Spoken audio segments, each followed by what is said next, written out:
Guys, it's Caroline from Chaos Theory with a new segment called Among Us, where we will discuss cults and serial killers. Today, we'll start with the Happy Face Killer. There's a new show out, guys, called Happy Face concerning this killer. So let's get into it, okay? This is not a fact or fiction. This is really me telling you about the serial killer, and maybe you'll get interested. This is something that is super interesting to me, like the psychic and the psychology behind serial killers and why they do what they do. I'm a huge fan of the show Mindhunters on Netflix. If you have not seen it, please take a look at it. It really dives into what makes a serial killer tick, what can lead them to do what they do. So super interesting. So we'll get into the Happy Face Killer today. So the Happy Face Killer's name is actually Keith Hunter Jesperson, and he was born April 6, 1955, right here in Canada, in BC actually.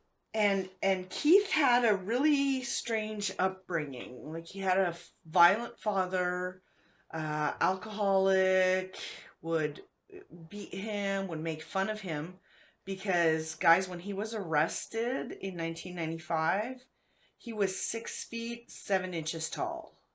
So big guy.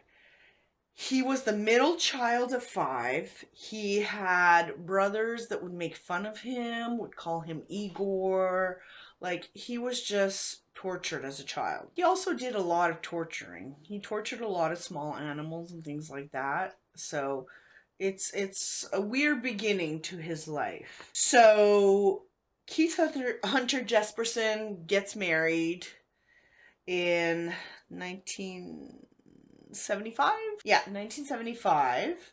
And has 3 children. And by 1990, he's divorced and he's a truck driver. So he's going all over the United States because he's living in the States at this point, okay? He was charged in 1995 with the murder of 8 women, okay? This guy gets arrested and confesses to 160 murders. That's insane. Why would you confess to all these murders? But he was, indicted on 8 murders, okay? So we're going to go through the 8 murders and what happened to these poor women, okay? So his first victim was a woman named Tonja Bennett, and she was found near a highway in Oregon, Portland, Oregon, okay? She was beaten, raped, and strangled. That was his thing. Apparently, he was a strangler. He liked to kill his victims this way, which is often how he killed small animals when he was younger. So it's like reliving it for him, right? But here's the funny thing about this murder, is that there's a woman, okay, and this murder happened in 1990, on January 21st, 1990, okay? This woman named Laverne Pavlonak said that her boyfriend, John Sosnovsky,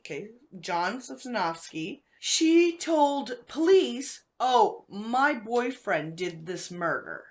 So she basically, said, oh, he did it, please arrest him, he's culpable of this murder. No, he wasn't, okay? So this woman and this man, Laverne and John, then get both arrested because then she goes, oh, well, I was there when it happened. So this whole story comes about because this woman, Laverne, is saying that her boyfriend, John, is super violent and she wants to get away from him. So let's get him arrested for this murder and put in jail, that way I can be free. But that didn't work out because she was arrested too, and they spent 5 years, almost 5 years in jail for a murder that they hadn't done, okay? So how it came up that, oh, well, they didn't do this after all, is because Keith, while he was on his truck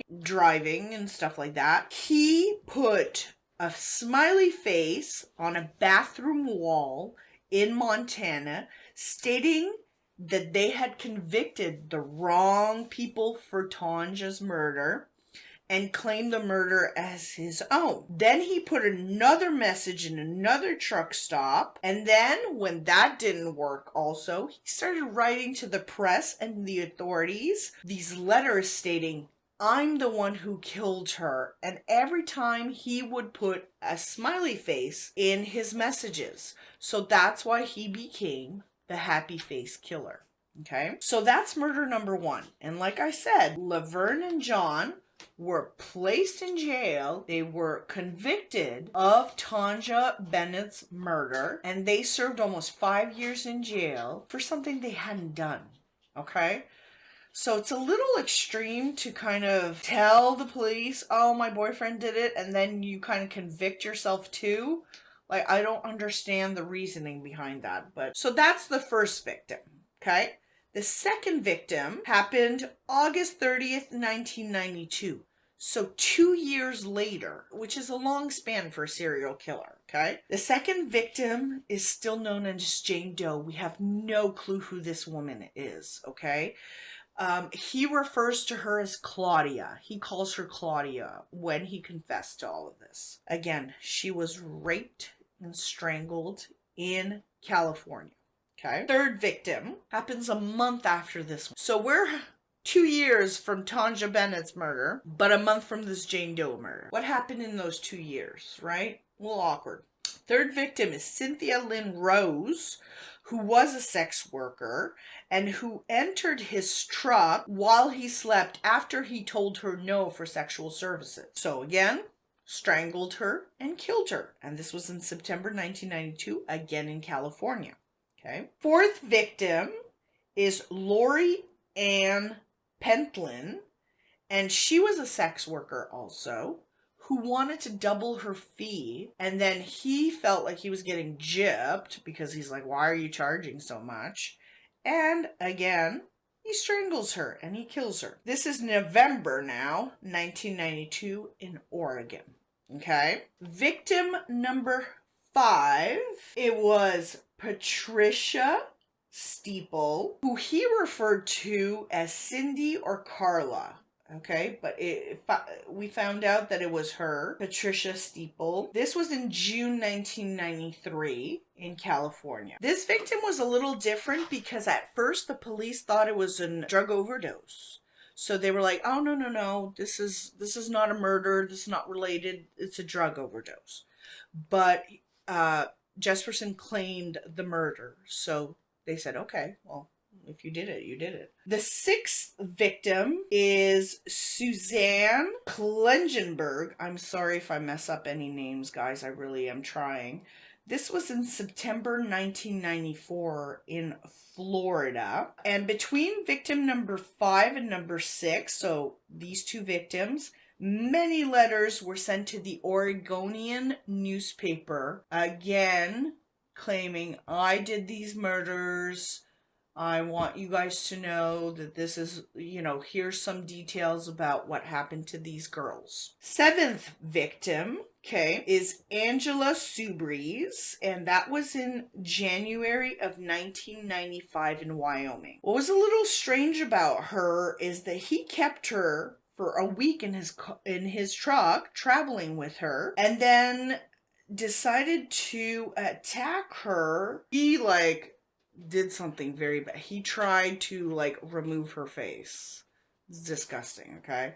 So yeah, she used his credit card for something and he attacked her and tried to burn her, remove her face. It was horrible, guys. The 8th and last victim that he was charged for, okay, was Julie Winningham. And Julie Winningham was actually his girlfriend at the time. And this happened on March 10th, 1995.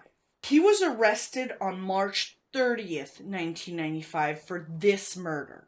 Okay? So he was arrested but didn't talk right away.